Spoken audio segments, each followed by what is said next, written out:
In today's video, we take a look at a man who refuses to pay and leaves the date after she friend zones him, and this man here who shows how do women gaslight men. But before we jump in, please make sure to subscribe the channel and turn on the bell notification. I've decided to move into another direction. That's how you feel, I gotta respect it. And that's how you have to say it. That's how I feel. Boys, there is nothing better than a woman saying to you, hey, we're done, I don't feel like you're doing this and this, and you just say, okay, that's how you feel. Bro, mic drop. Because a lot of the times what women do, they give you the fear of abandonment with hopes that you get on your knees and you beg and you plead. And when you don't, oh my God. Congratulations, you played yourself. We are very different. That's all I need to know. Thank you. I don't have time. No, shut. Please, let me talk. Oh, you have a good night. No, but we can be friends. You night. don't want to be my friend.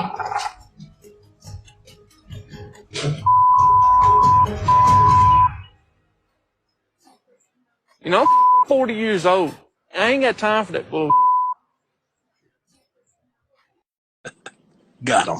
The guy did the right thing. She wants him to invest his time, money, and energy on her, all while she can go around and be the town's bicycle, while he would remain her backup option.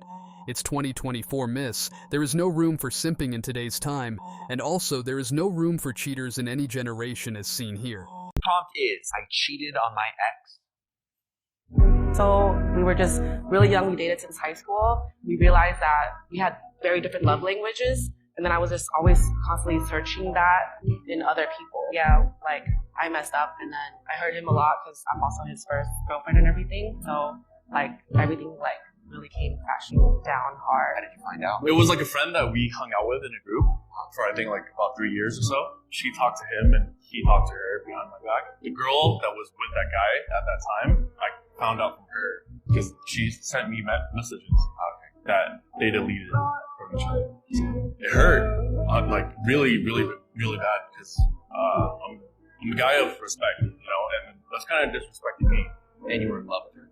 Yeah, it was. I mean, she was my first, and then I thought she was my last too. What was it that made you want to cheat on her? I don't know, like I always told him when we started being together, I was like, I hate cheaters. I got cheated on before too. I think it's just more environmental factors, like how I am with my family. Like I'm just like this perfect person. And then I think I always wanted to like self-destruct, self-sabotage. But he was like literally everything I ever had. Like he was the best person, best boyfriend. He treated me right.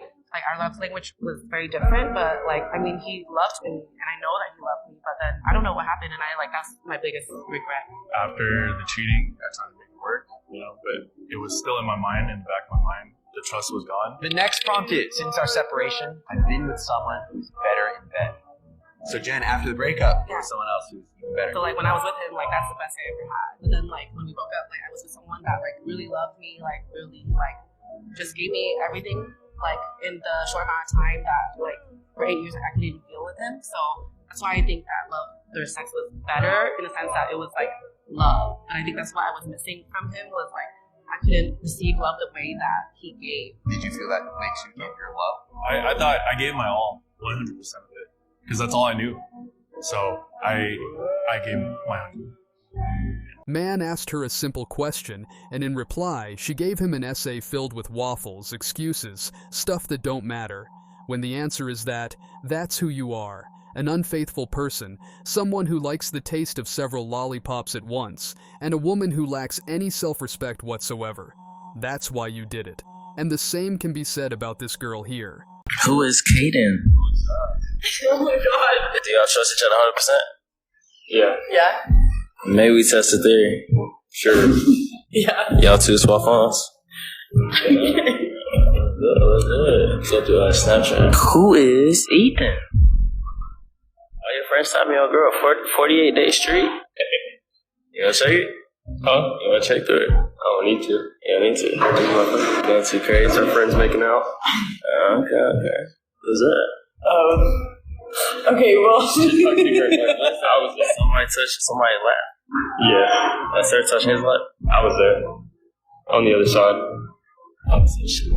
She was touching your friend's lap. Yeah. So you don't want to go through either side? Should go there. You shaking, man? You good, man? Okay, let's go through history. Look at the history. Who is Caden on the next street? Oh, who is that? Oh my god. Who is that? What is that? Thank you. Jesus can't save these hoes. Why is she laughing? Did anyone say a joke? 'Cause the guy isn't laughing or giggling. He is just contemplating how did she even give a girl like her a chance, and how much time and resources he has wasted on this cheating woman, and any man who dates this woman would waste his entire life. I ain't never seen a man that I fucking need, bitch. You're all replaceable, don't ever get too comfortable, and don't ever think otherwise. You're a guest in this household, and you can be kicked out just as quickly as you were welcomed in.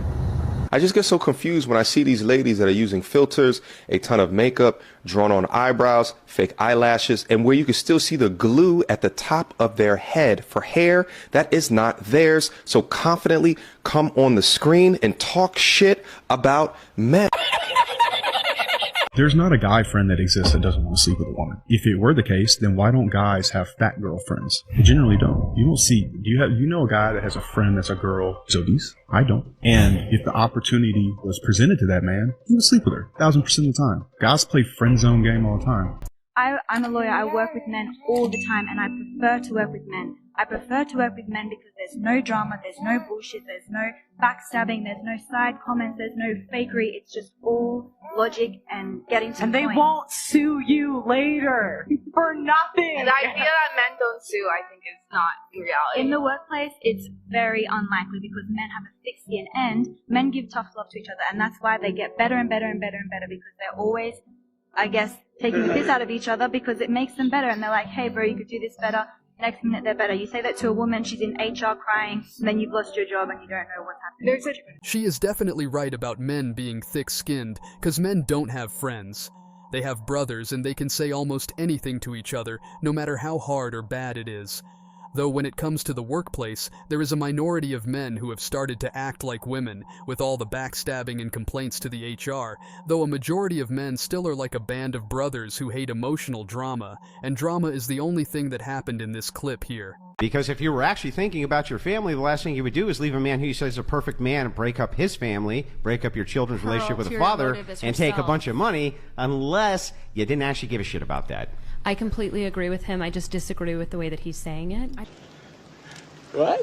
The tone. God, But I completely agree with you. The reason why it's so frustrating to have women inside of men's spaces immediately is because it's always tone policing bullshit. And right? you agree with him. Who cares about tone policing? Why do you think tone policing? Who cares about tone policing? Because it's about the approach on how you No, talk to it's someone. not. It's about what's being said, not how you interpret it. No, that's not true. Actually, intention lies within your tone. It's just a bunch of feminist bullshit. But on the no, I'm not a feminist. We care about things differently. Then why are you tone policing? One person at a time. One person at a time. Why come over and go, now, Johnny, it's about how... Fuck that. I'm going to say it exactly how it needs to be said. Hold up. Go around the table. Raise your hand if you're a feminist, because I'm not.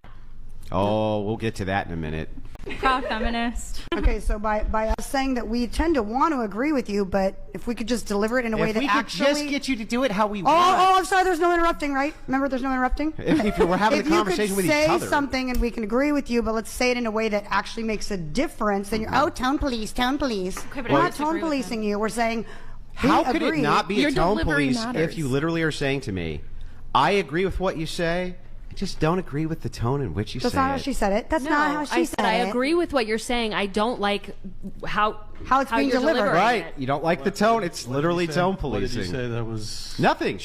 They all agree with me. They don't like the delivery. No, we didn't fully say that. We didn't fully say that. No, I just don't like the delivery.